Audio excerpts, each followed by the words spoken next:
नमस्कार। मनुष्य के मस्तिष्क में अक्सर करके एक विचार जरूर उत्पन्न होता है। क्या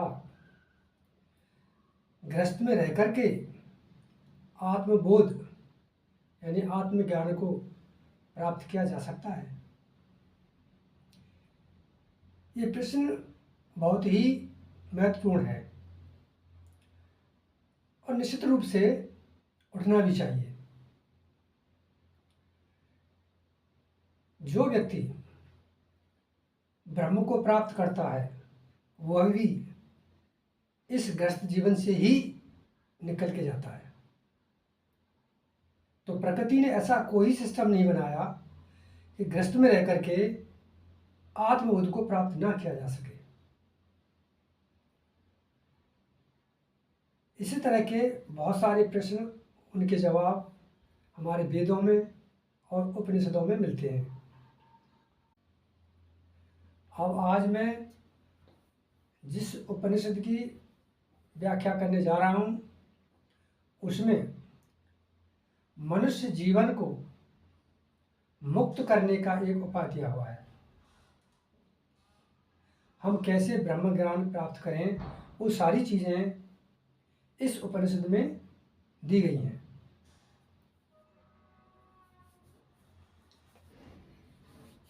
अब मैं एक बात और बताना चाहूँगा। हमारे जो मूलभूत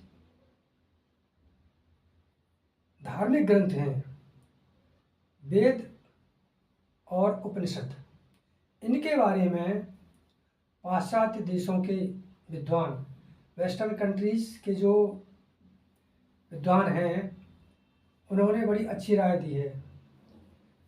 उन्होंने कहा है कि जब कभी भी हम परेशानी में होते हैं,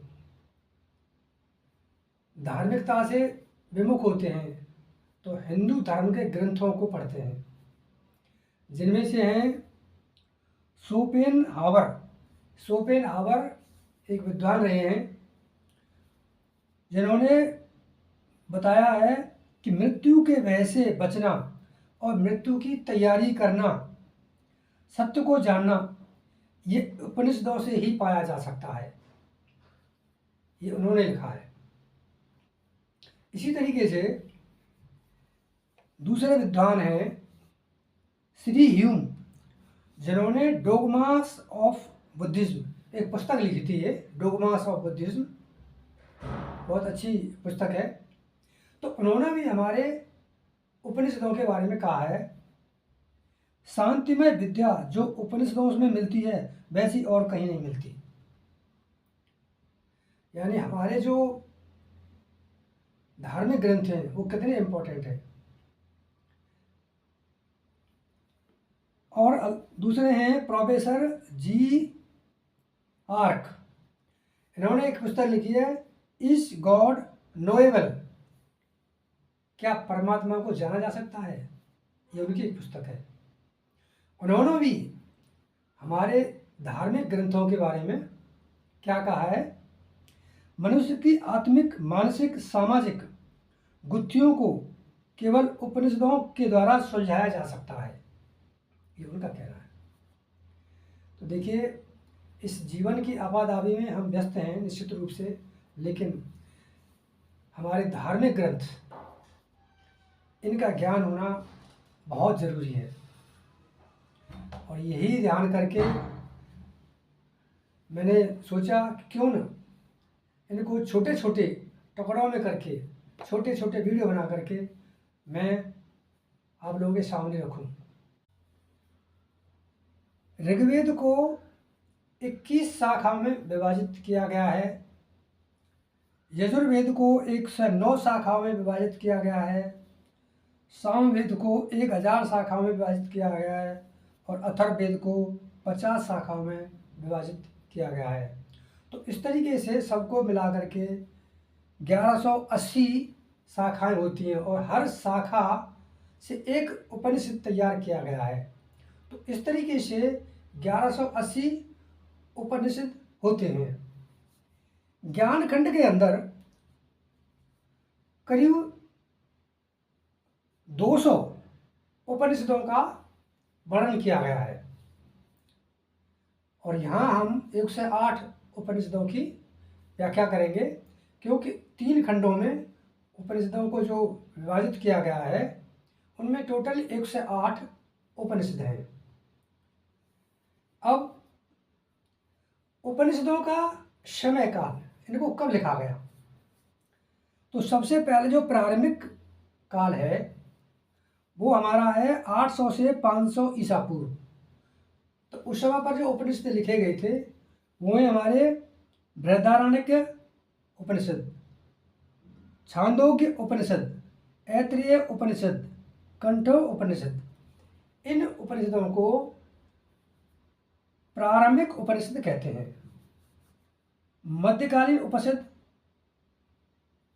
मध्यकालीन जो उपनिषद हैं हमारे 500 से 200 ईसा पूर्व लिखे गए और उत्तरकालीन 200 ईसा पूर्व के बाद लिखे गए। तो इनका ये समय काल है। यानी जो हमारे उपनिषद हैं वेदों के बाद लिखे गए और वेदों के बाद भगवद गीता लिखी गई। आज जो मैं आप लोगों के सामने व्याख्या करने जा रहा हूँ वो है अमृतनादोय उपनिषद। अमृतनादोय उपनिषद, ये उपनिषद कितना इम्पोर्टेंट है ये मैं आपको बताना चाहूँगा। इस उपनिषद के अंदर जब मैंने पढ़ा तो पाया कि इसमें इस जन्म मरण से मुक्ति के उपाय दिए गए हैं। हम किस प्रकार अपने आत्मबोध को जगाएं, आत्म जागृति को प्राप्त करें, जिससे हम इस जन्म मरण के जंजाल से दूर हो जाए। इसमें 5 प्राणों का स्थान कहाँ पर है वो भी बताया गया है और मृत्यु के समय जो ब्रह्मरंध्र है वहाँ से अगर हमारे प्राण निकलते हैं तो निश्चित रूप से जीव मुक्त हो जाता है। यानी मरण और जीवन की जो श्रृंखला है उससे वो परे हो जाता है। अब उसकी भी प्रक्रिया इसमें दी हुई है कि किस तरीके से मृत्यु के समय हम अपने प्राणों को ब्रह्मरंध्र से बाहर निकालें। तो ये बहुत इम्पोर्टेंट है, इसको समझने का प्रयास करेंगे। ये उपनिषद कृष्ण यजुर्वेद से संकलित किया गया है। यानी जो हमारा यजुर्वेद है वो कृष्ण और शुक्ल 2 भागों में विभाजित किया गया है। तो ये कृष्ण यजुर्वेद से इसका संकलन किया गया है। इसके अंदर प्रत्याहार, धारणा, ध्यान, प्राणायाम, तर्क, समाधि, इस सब के बारे में पूरी व्याख्या दी गई है। अब ये क्या क्या है इनको मैं पूर्ण रूप से बताने का प्रयास करूँगा। इसमें प्राणायाम की विधि यानी 5 प्राणों का स्थान शरीर के अंदर कहाँ होता है वो भी बताया गया है। इसमें साधक को भय, क्रोध, मानसिक विकारों से मुक्त होने का भी विवरण दिया गया है। तो कितना अच्छा इसके अंदर विवरण है और कितना इम्पोर्टेंट ये जो है उपनिषद लिखा गया है। साधना के फलस्वरूप ब्रह्म प्राप्ति तक का मार्गदर्शन इस उपनिषद के अंदर दिया गया है।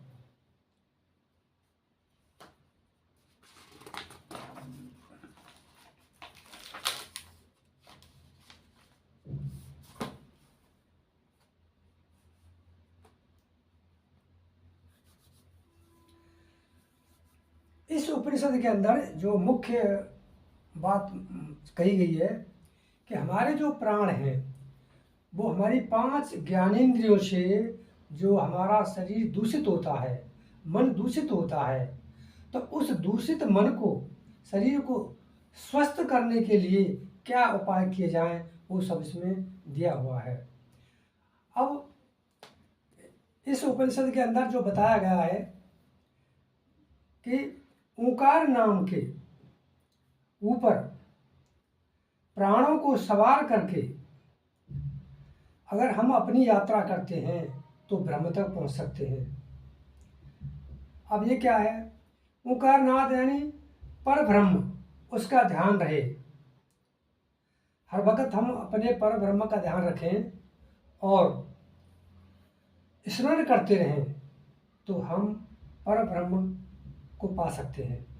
ये ऐसा इसमें लिखा गया है। अब आगे प्रत्याहार। ये प्रत्याहार क्या है? आत्मचिंतन को प्रत्याहार कहते हैं, यानी जो हमारा चिंतन है वो हर वक्त अच्छा होना चाहिए, उसको ही हम प्रत्याहार कहते हैं। दूसरा जो दिया है योग। योग में कई चीज़ें सम्मिलित की गई हैं। प्रत्याहार, ध्यान, प्राणायाम, तर्क, धारणा और समाधि, ये सारी चीज़ों को मिला करके योग कहा गया है।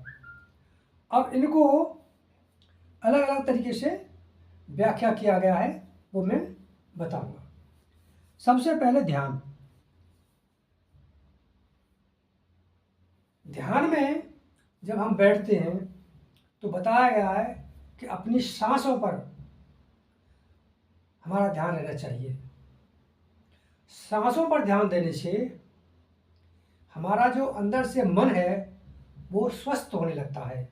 मन के अंदर चलने वाले जो विकार हैं वो सब कम होने लगते हैं। ये ध्यान की क्रियाओं में ऐसा होता है।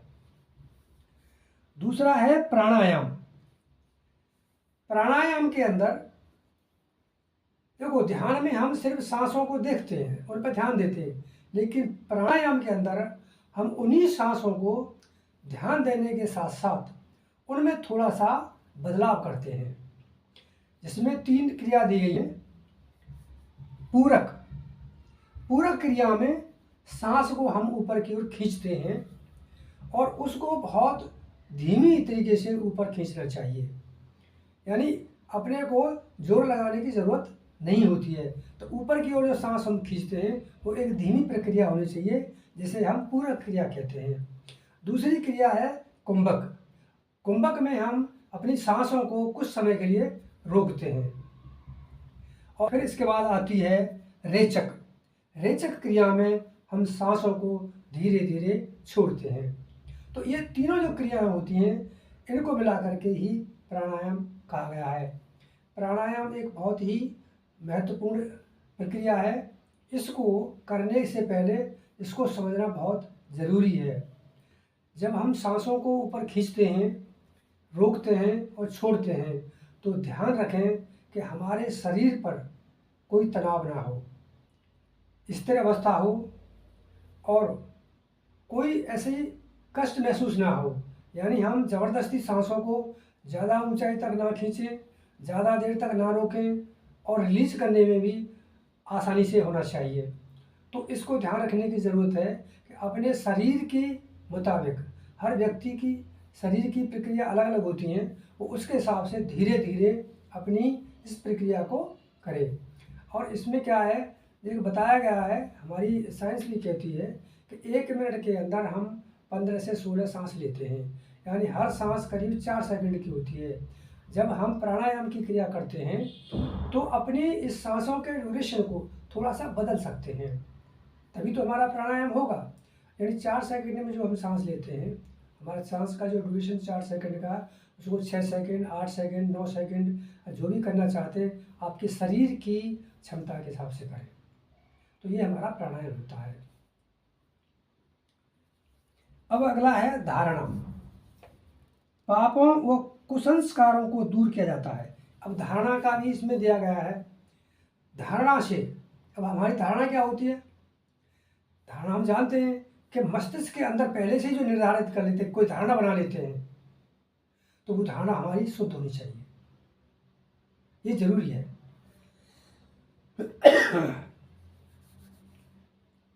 तर्क यानी समीक्षा, विचार करना, ब्रह्म विचार करना और अन्य भौतिक जो पदार्थ होते हैं उनको तुच्छ मानना, यानी भौतिक पदार्थों की इच्छाओं को समाप्त कर देना, ये बहुत जरूरी है। ये हमारी समीक्षा के अंदर इसमें दिया गया है। अगला है समाधि। अब देखिए, समाधि एक बहुत ही इम्पोर्टेंट कड़ी होती है जीवन की। तो इसमें दिया हुआ है, जब व्यक्ति सिर्फ ब्रह्म विचार करता है और भौतिक पदार्थों को तुच्छ मानता है तो वो समाधि की अवस्था में पहुंच जाता है। यानी जो हमें इस संसार से पाने की जो जितनी भी इच्छाएं होती हैं, जब वो समाप्त होने लगती हैं धीरे धीरे, तो वो समाधि की ओर अग्रसर होने लगता है। ऐसा इसमें बताया गया है।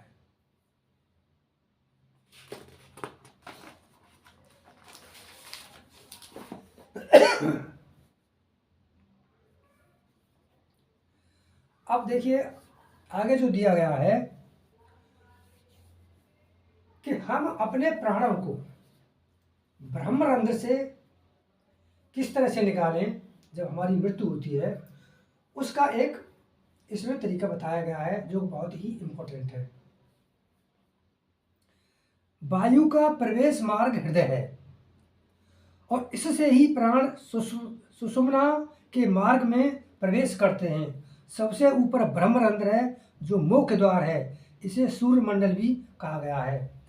ब्रह्मरंध्र का भेदन करके प्राण प्रत्याग करने से मुक्ति प्राप्त होती है। ये इस उपनिषद के अंदर दिया गया है। तो देखिए मनुष्य का जो अंतिम लक्ष्य मोक्ष की प्राप्ति ही होता है, इस जीवन मरण के प्रक्रिया से मुक्त होना। उसके लिए ये बहुत सारी जो प्रक्रिया इसमें दी गई हैं, ध्यान की प्रक्रिया और प्राणायाम की प्रक्रिया, योग की प्रक्रिया, ये समझना बहुत ज़रूरी है कि इनको कैसे कैसे किया जाए। सिर्फ पढ़ने से और सुनने से तो कुछ होता नहीं है। इन सब प्रक्रियाओं से गुजरने से ही ये संभव है कि हम अंतिम क्षणों में अपने प्राणों को ब्रह्मरंध्र से बाहर निकाल सकें। ये इसमें ऐसा बताया गया है। अब प्राणों का स्थान कहाँ पर है हमारे शरीर के अंदर? प्राण जो है वो हृदय में विराजमान रहते हैं। इसमें जो 5 प्राणों का जो प्रकरण दिया गया है, जिसमें से प्राण, अपान, व्यान, उदान और शमान, ये 5 प्राण हैं और 5 का अलग अलग स्थान है और उनके अलग अलग कार्यशैली है। तो सबसे पहले जो प्राण है वो हृदय में रहता है और श्वसन क्रिया को नियंत्रित करता है, हमारे जो प्राण है। दूसरा है अपान। अपान मूलाधार के पास में उपस्थित रहता है, जो कि मल मूत्र आदि की क्रियाओं को नियंत्रित करता है। अगला है व्यान। व्यान पूरे शरीर में व्याप्त रहता है और ये रक्त ऊर्जा का संचालन शरीर के अंदर करता है। चौथा है उदान। उदान गला व सिर के क्षेत्र में मौजूद रहता है और मृत्यु के समय आत्मा को बाहर निकालने का कार्य करता है। अंत में है शमान, और ये नाभि के क्षेत्र में उपस्थित रहता है, जो कि पाचन की क्रिया को पूरा करता है। तो इस तरीके से हमारे 5 प्राणों का स्थान और उनकी कार्यशैली इसमें दी गई है। अब आगे इसमें जो अंत में लिखा गया है, जिस श्रेष्ठ साधक योगी का प्राण पंच तत्वात्मक शरीर क्षेत्र से वायु स्थान व हृदय का भेदन करके मस्तिष्क के क्षेत्र में प्रवेश कर जाता है, उन्हें जन्म नहीं होता, जन्म मरण से मुक्त हो जाता है। ऐसा इसमें दिया गया है।